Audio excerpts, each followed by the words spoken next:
Hey guys, welcome back to Anchored. I'm here with Corian again. This is our first repeat guest, so very special day. We're actually going to talk about something a little bit different today. It's going to be a little more catered to coaches. Not necessarily though. I think it would be good for anyone who cares about movement to hear.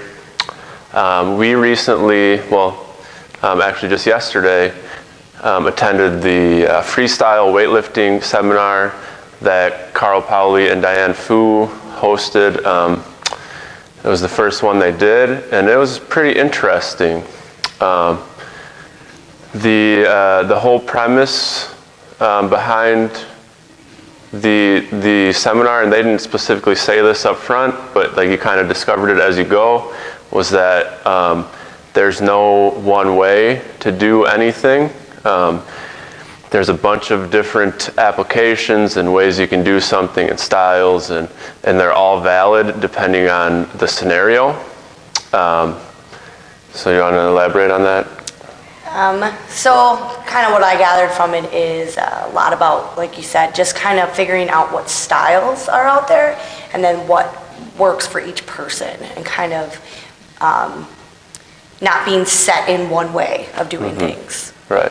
So what happened was, it was a mix of like Carl does his gymnastics and Diane's with her weightlifting, and the practical was the weightlifting. So Diane taught us the Chinese, which was a very quad dominant, and she didn't say this, and I think it was on purpose. She didn't teach us it as being different from, most Americans, especially like CrossFit teaches a very hamstring and hip dominant movement.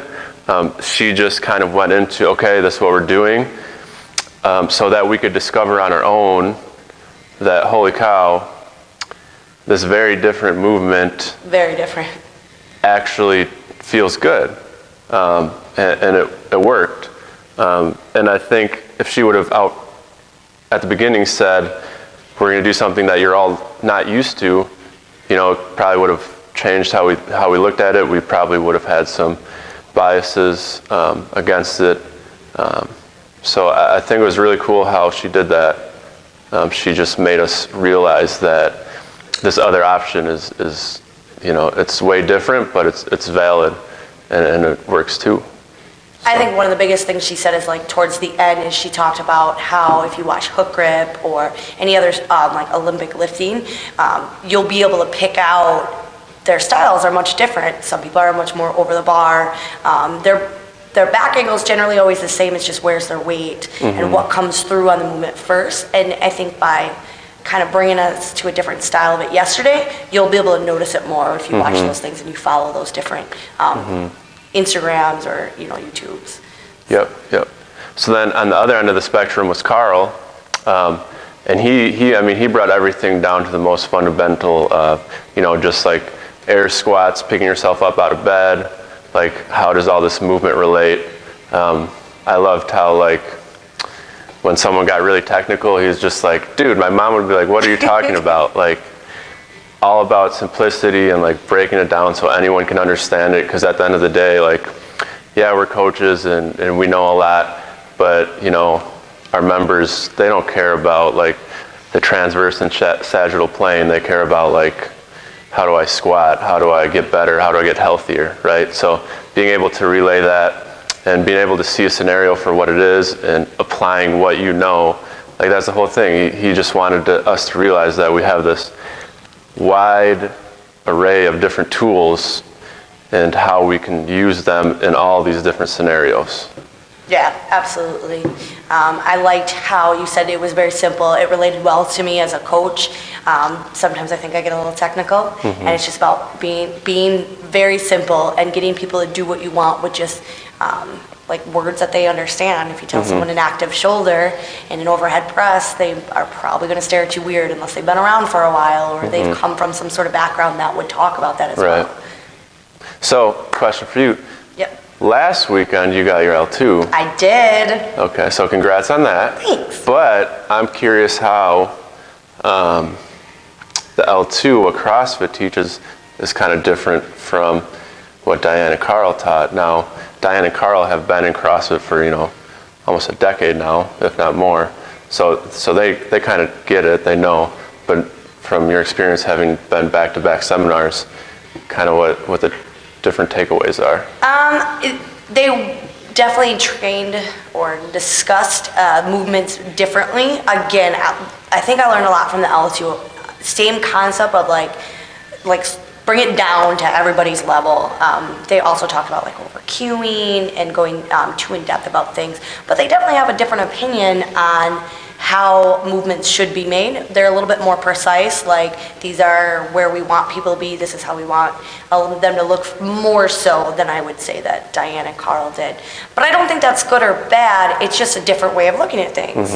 And I think because it's easier to, in CrossFit, have a standard across the board when you have a whole class or multiple boxes for that matter. That's a little bit easier when you're doing what Diane and Carl do. They're getting with more specific athletes who are here for a purpose, and because of their body type or their whatever, their goals are to weight lift or gymnastics, so they can tweak them a little bit better to fit that body type. Whereas CrossFit's a little bit broader for everybody. I also think, so like I definitely agree with all that. Then also, CrossFit is, I hate to say new people, but you get a lot of people who, they had their full-time job, then they start CrossFitting, a year later they get L1, a year later they get L2. So relatively new, so CrossFit's thinking, okay, these guys don't know so much, so let's give them this framework, okay, so these are the points of performance we want to hit on every lift, okay. And then I think Carl and Diane are a little bit farther, they're like, yeah, that's great, but now we can understand it's not so structured. Yeah, like what's next? How can I bring this athlete to a higher plane versus just some people who are just here for a daily. And I think that that's a great concept. It's great to have a framework to start, and then as some of our athletes get a little bit more developed, they start competing, they want to tweak, and they've kind of hit that plateau. We now know we can incorporate these other things, and we can look at how their body moves a little bit more in depth than maybe we would have before. Cool. Anything else to add? Not a lot. I had fun at both. I learned a lot about myself. I learned a lot about body movements, and I think they were both great. So I had an awesome time. Yep. I definitely recommend both. Obviously, the L2 you probably wouldn't do if you're not a coach, but anytime you have a chance to see Diane or Carl, they're awesome in person. So yeah, go check them out. I think Carl's at Carl Paoli on Instagram and Facebook. Diane is at Diane Fu, and Fu Barbell at Fu Barbell. And then Carl has the Freestyle Connection, which is a great learning tool. I mean, I've been using it for years. And then as always, follow us at Harbor Park CrossFit on Instagram, Harbor Park CrossFit on Facebook, and then subscribe to our YouTube channel. All right, guys, thanks. Thanks.